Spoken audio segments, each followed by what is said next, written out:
बच्चों नेक्स्ट आज हम पढ़ेंगे interaction of radiation with matter. Radiation जब मैटर से इंटरेक्ट करती है तो क्या होता है, ये लास्ट टाइम हमने 19 चैप्टर में भी पढ़ा था, क्वांटम इफेक्ट और फोटोइलेक्ट्रिक इफेक्ट पढ़ा था। आज इधर देखेंगे in terms of alpha beta gamma radiation. तो फर्स्ट ऑफ ऑल हम रेंज को डिफाइन करेंगे। रेंज डिस्टेंस को कहते हैं। कौन सा डिस्टेंस है? अगर रेडिएशन मीडियम के अंदर पास करे और मीडियम के अंदर ट्रैवल करके डिस्टेंस कवर कर ले, उस डिस्टेंस को हम रेंज कहते हैं। यानी मैं कहता हूँ ये रेडिएशन मीडियम के अंदर यहाँ से यहाँ तक आती है तो ये रेंज कहलाएगी। और ये जो रेंज होती है ये डिपेंड किस पे करती है? Charge, mass, energy of particle, फिर मीडियम पे भी डिपेंड करती है। मीडियम की डेंसिटी पे और मीडियम के आयोनाइजेशन पोटेंशियल पे डिपेंड करती है। आयोनाइजेशन पोटेंशियल को मैंने IP से लिखा है सिम्बॉलिकली। अच्छा देखिए नेक्स्ट, अब जब भी आयोनाइजेशन होती है तो एनर्जी लॉस होती है। इधर मैंने लिखा particle loss energy due to ionization and excitation. Excitation मैंने लास्ट टाइम आपको 20 चैप्टर में पढ़ाया था। एटम एक्साइट होता है फिर डी एक्साइट होता है, तो एक्साइटेशन में भी एनर्जी लॉस होती है और आयोनाइजेशन में भी होती है। अब आयोनाइजेशन क्या होती है पहले तो ये देखते हैं बच्चों। आयोनाइजेशन के लिए मैंने ये मीडियम कंसिडर किया, इसमें 1 2 3 4 एटम्स ड्रा किए और इलेक्ट्रॉन्स या इधर कह लें कि अल्फा पार्टिकल आ रहा है। अल्फा पार्टिकल क्या कर रहा है? इधर से इलेक्ट्रॉन को आउट कर रहा है, फिर दूसरे एटम से भी आउट कर रहा है, तीसरे से भी, चौथे से भी इलेक्ट्रॉन को आउट कर रहा है। इलेक्ट्रॉन को आउट करना लास्ट ऑर्बिट से, इसको कहते हैं आयोनाइजेशन। तो आयोनाइजेशन या तो अट्रैक्शन से हो सकती है, यानी अल्फा अट्रैक्ट करके इलेक्ट्रॉन को आउट कर सकता है, या तो यहाँ पे कोलिजन से हो सकती है। ठीक है। दूसरा, ये जो आयोनाइजेशन होती है ये एनर्जी मेजर करती है किसी भी पार्टिकल की, और ये पार्टिकल को डिटेक्ट भी करती है आयोनाइजेशन। अब देखते हैं इन पार्टिकल्स को। अल्फा पार्टिकल की फर्स्ट बात करते हैं। तो अल्फा पार्टिकल जो होते हैं ये 7000 टाइम्स मैसिव होते हैं बीटा पार्टिकल से। बीटा को हम इलेक्ट्रॉन्स भी कहते हैं क्योंकि उन पे भी नेगेटिव होते हैं। चूंकि अल्फा हैवी पार्टिकल्स होते हैं, जब ये किसी से भी कोलाइड करते हैं तो अपना पाथ चेंज नहीं करते। जैसे ये देखिए, मैं कहता हूँ ये अल्फा है तो ये एटम से कोलाइड कर रहा है, इलेक्ट्रॉन को निकाल रहा है, लेकिन इसका पाथ चेंज नहीं हो रहा, बिल्कुल स्ट्रेट है अल्फा का, तो पाथ चेंज नहीं होता, डिफ्लेक्ट नहीं करते। और ये इंटेंस आयोनाइजेशन करते हैं, मतलब बहुत ज़्यादा इलेक्ट्रॉन को लास्ट ऑर्बिट से आउट करते हैं। और जब ये आयोनाइजेशन करते हैं तो एंड पे क्या करते हैं? अल्फा चूंकि पॉजिटिव चार्ज होता है 2, ये 2 इलेक्ट्रॉन गेन करता है और गेन करके न्यूट्रल होकर ये रेस्ट हो जाता है। न्यूट्रल होकर न्यूट्रल अल्फा बन के ये रेस्ट की हालत में आ जाता है। अब देखते हैं बीटा पार्टिकल, जिनको इलेक्ट्रॉन्स भी हम कह रहे हैं। तो आयोनाइजेशन की अगर बात करें तो बीटा की अल्फा से लेस आयोनाइजेशन होती है। कितनी? 100 टाइम्स। और जिसकी आयोनाइजेशन लेस होगी उसकी रेंज ज़्यादा होगी। तो मैंने इधर लिखा हुआ है बीटा की रेंज अल्फा की रेंज से ज़्यादा है। कितनी? 100 टाइम्स। यानी मैंने रिलेशन लिख दिया, आयोनाइजेशन और रेंज दोनों इन्वर्स हैं, जिसमें रेंज जिसकी आयोनाइजेशन लेस होगी उस मीडियम में रेंज ज़्यादा होगी। और ये एंड पे ये इस टॉपिक इस पे लिखा होगा, इस पैराग्राफ के ये जो बीटा अल्फा वाला हम पढ़ें कि जो रेंज है ये डेंसिटी की इन्वर्स होती है। अगर मैं कहता हूँ मोर डेंस है मीडियम, अगर मीडियम ज़्यादा डेंसिटी, डेंस मीन्स ज़्यादा डेंसिटी है, तो रेंज कम आ जाती है। ठीक है। और बीटा जो है ना वो डिफ्लेक्ट कर जाते हैं। अगर मैं कहता हूँ ये बीटा पार्टिकल है तो बीटा पार्टिकल क्या होगा? ये कभी ऊपर की तरफ आ जाएगा, कभी नीचे, कभी ऊपर। ये एरेटिक पाथ बनाएगा क्योंकि मैस लेस है तो कोलिजन के बाद अपना पाथ चेंज करेगा, इसको कहते हैं एरेटिक पाथ। और अगर हम यहाँ पे रेंज देखना चाहते हैं तो देखेंगे ये कितना बीटा पार्टिकल या इलेक्ट्रॉन इसके अंदर डेप्थ में गया है। तो जितनी डेप्थ ज़्यादा होगी उतनी रेंज ज़्यादा होगी, ना कि हम इस एरेटिक पाथ को देख रहे हैं। एरेटिक पाथ चूँकि डिसकंटिन्यूस है इस वजह से वहाँ से नहीं देखेंगे।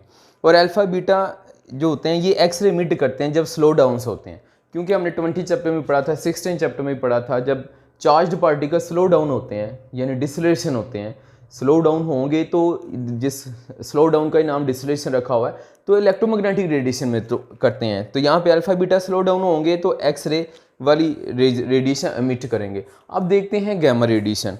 Gamma radiation high energetic particle होते हैं और ये चार्ज्ड है, ये हाई एनर्जी रेडिएशंस हैं और ये अनचार्ज्ड होते हैं, जिसकी वजह से चार्ज नहीं होता तो इनमें बहुत कम आयोनाइजेशन ये करवा पाते हैं।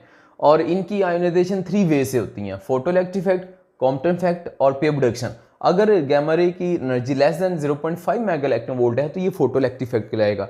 और अगर इसकी एनर्जी, गैमा की एनर्जी 1.02 मेगा इलेक्ट्रॉन वोल्ट है तो फिर ये पे प्रोडक्शन कहलाएगा। और अगर इन दोनों के दरमियान 0.5 और 1.02 के दरमियान में यानी इंटरमीडिएट आ रही है तो क्वांटम इफेक्ट होगा। और ये तीनों ही हमने 19 चैप्टर में पढ़े हुए हैं। ठीक है।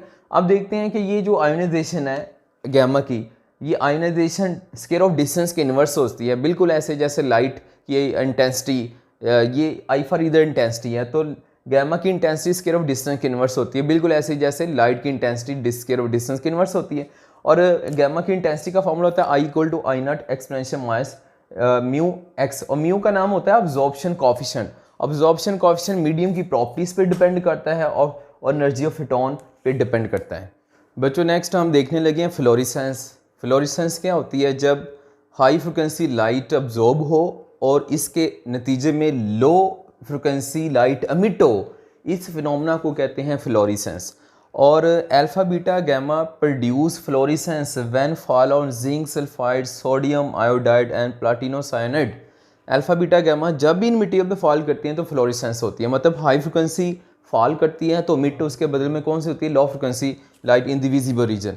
और न्यूट्रॉन की अब बात करते हैं। न्यूट्रॉन पार्टिकल्स हैं और ये एक्सट्रीमली पेनिट्रेट कर जाते हैं, क्योंकि ये न्यूट्रल हैं, इन पे कोई चार्ज नहीं होता, इसलिए ये मैक्सिमम क्या करते हैं? पेनिट्रेट कर जाते हैं। आयनाइजेशन बहुत कम होती है और डायरेक्ट कोलिजन करते हैं न्यूक्लियस के साथ या अदर मेटल के साथ या एटम के साथ, क्योंकि इन पे कोई चार्ज नहीं होता। कोलिजन करेंगे तो डायरेक्ट होगी, और इनको रोकने के लिए, स्टॉप करने के लिए वाटर या प्लास्टिक यूज़ किए जाते हैं, क्योंकि प्लास्टिक वाटर में लो एटॉमिक न्यूक्लियाई एग्जिस्ट करते हैं जो कोलाइड करते हैं न्यूट्रॉन के साथ और न्यूट्रॉन स्टॉप हो जाते हैं। और ये न्यूट्रॉन लिटिल इनडायरेक्ट आयोनाइजेशन करते हैं। लिटिल इनडायरेक्ट आयोनाइजेशन का मतलब ये है कि यहाँ पे प्लोनियम सोर्स है, यहाँ पे अल्फा पार्टिकल मिट होते हैं, और यहाँ से अल्फा पार्टिकल जब ये इस प्लेट पे पड़ेंगे तो यहाँ से न्यूट्रॉन मिट हो जाएंगे। अब न्यूट्रॉन आगे क्या कर रहा है? यहाँ से इस प्लेट पे पड़ रहे हैं तो प्रोटॉन मिट कर रहा है। अब प्रोटॉन निकलना आयोनाइजेशन है, ठीक है, ये निकाल रहा है, तो इस न्यूट्रॉन आगे, न्यूट्रॉन एक्चुअली अल्फा की वजह से एमिट हुआ और फिर न्यूट्रॉन ने आगे प्रोटॉन निकाल दिया, तो इसको हम कहते हैं इनडायरेक्ट आयोनाइजेशन हो रही है। ऐसे लग रहा है जैसे अल्फा प्रोटॉन एमिट कर रहा है, हालांकि अल्फा प्रोटॉन मिट नहीं कर रहा है। कौन मिट कर रहा है? न्यूट्रॉन मिट कर रहा है प्रोटॉन को कोलाइड करके, जिसको कहेंगे इनडायरेक्ट आयोनाइजेशन हो रही है। बच्चों नेक्स्ट हम पढ़ने लगे हैं विल्सन क्लाउड चैम्बर। तो ये basically interaction of radiation with matter है, जिसके हम आगे डिवाइसेस में देखने लगे हैं कि रेडिएशन का मैटर के साथ कैसे इंटरेक्शन होता है। तो ये डिवाइस है जो क्या करती है, जो आयोनाइजेशन रेडिएशन है, जो आयोनाइजेशन प्रोड्यूस करती है, उन रेडिएशन का पाथ शो करती है। तो इधर मैंने लिखा है device which shows visible path of ionizing particles. Ionizing particle alpha beta को कहेंगे हम। उसके बाद हम प्रिंसिपल चलते हैं, बेसिकली इसमें आयोनाइजेशन होती है। कंस्ट्रक्शन में देखें तो ये एक वैक्यूम चैम्बर है और इसके अंदर हमने क्या रखा हुआ है? चैम्बर के अंदर ये मूवेबल पिस्टन है, अप डाउन मूव करेगा। इसके ऊपर पैड रखा हुआ है और ये अल्कोहल में डिप किया होगा। इसके ये एक साइड पे ग्लास विंडो है और ये भी ग्लास विंडो है जहाँ से रेडिएशन एंटर हो रही है, अल्फा बीटा या गैमा। और यहाँ पे कैमरा लगा हुआ है जो ऊपर से हम व्यू देखेंगे। अब होगा क्या यहाँ पे कि यहाँ से ये रेडिएशन एंटर होगी तो इसके अंदर आयोनाइजेशन होगी, और आपको पता है जब आयोनाइजेशन हो तो आयंस प्रोड्यूस हो जाते हैं। तो लेट ये आयंस इसमें प्रोड्यूस हो गया, पॉजिटिव आयंस प्रोड्यूस हो गया। अब ये होगा क्या? आयोनाइजेशन आएगी, पॉजिटिव आयंस आएंगे, तो ये जो अल्कोहल है पैड, जो ब्लैक पैड होगा, इससे अल्कोहल वेपराइज होगी और इस चैम्बर में सैचुरेटेड सोल्यूशन बन जाएगा वेपर्स का। अब ये जो सैचुरेशन सोल्यूशन बनेगा उसके बाद क्या करेंगे हम? इस पिस्टन को क्विकली हम नीचे की तरफ पुल डाउन करेंगे, नीचे की तरफ खींचेंगे तो इधर एडियाबैटिक एक्सपेंशन होगी। एडियाबैटिक एक्सपेंशन में क्या होगी? कूलिंग होगी। कूलिंग होने की वजह से क्या होगा? ये जो अल्कोहल वेपर्स होंगे ये कंडेंस हो जाएंगे। कंडेंस मीन आइस की फॉर्म में आ जाएंगे, फोग की फॉर्म में आ जाएंगे, और फोग की फॉर्म में आकर ये इसके ऊपर, ये आइंस के ऊपर कलेक्ट होना शुरू हो जाएंगे। लेट ये जो मैं बना रहा हूँ ये क्या हो गया? अल्कोहल वेपर्स कंडेंस हो गए आइंस के ऊपर और फोग की फॉर्म में आ जाएंगे। अब ये फोग हमें नज़र आएगी। अगर अल्फ़ा के, अगर लेट करें यहाँ से अल्फ़ा आ रहे हैं तो अल्फ़ा के केस में क्या होगा? ये जो पाथ बनेगा ये थिक होगा, कंटिन्यूस होगा, स्ट्रेट ट्रैक होगा, क्योंकि यहाँ पे हाई आयोनाइजेशन हो रही है। यानी ये सारी डिवाइस ये इतनी छोटी सी होती है और यहाँ से ये ट्रैक इसका नज़र आ रहा है, थिक है यानी मोटी है, इसको बोल्ड लाइंस बन रही हैं और कंटिन्यूस हैं, डिसकंटिन्यूस नहीं है, क्योंकि हाई इसमें बहुत ज़्यादा आयोनाइजेशन होती है। अगर बीटा ट्रैक्स हैं, अगर मैं कहता हूँ यहाँ पे बीटा आ रहा है तो बीटा ट्रैक्स कैसा बनेगा? ये देख रहे हैं ये थिन है, बारीक लाइन बनेंगे, एक दूसरा ये डिसकंटिन्यूस होंगी। देखें यहाँ से स्टार्ट हो रही है तो लेट यहाँ से डिसकंटिन्यूस होती है, यहाँ से स्टार्ट हो रही है तो यहाँ पे डिसकंटिन्यूस होगी, क्योंकि इसमें लेस आयोनाइजेशन होती है। अगर यहाँ पे लेट करें गैमा आ रही हैं तो गैमा रेज आ रही हैं तो इनका पाथ कैसा होगा? Not definite track. ये देखें ये जो बन रहा है ना इसको कहते हैं ये डेफिनेट ट्रैक नहीं है। ठीक है। इसकी लेंथ जितनी भी होगी, यहाँ से यहाँ तक जितनी लेंथ होगी, वो पार्टिकल की एनर्जी के बारे में बताएगी। तो बच्चों ये बहुत इंपॉर्टेंट लॉन्ग क्वेश्चन है, इस पे आप 3 स्टार्स लगा लें। ठीक है, अब हम देखते हैं एक और, इसके बाद आता है गीगामूलर ट्यूब, वो हम इसके बाद पढ़ेंगे, कल के टॉपिक लेक्चर में पढ़ेंगे।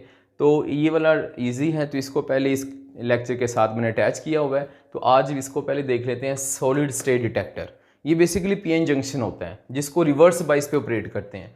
लेट ये पीएन जंक्शन है जिसमें एन टाइप पी टाइप है, और देखें रिवर्स बाइस है, एन टाइप की तरफ पॉजिटिव है और पी टाइप की तरफ हमने नेगेटिव लगाया हुआ है, तो रिवर्स बाइस हो गया।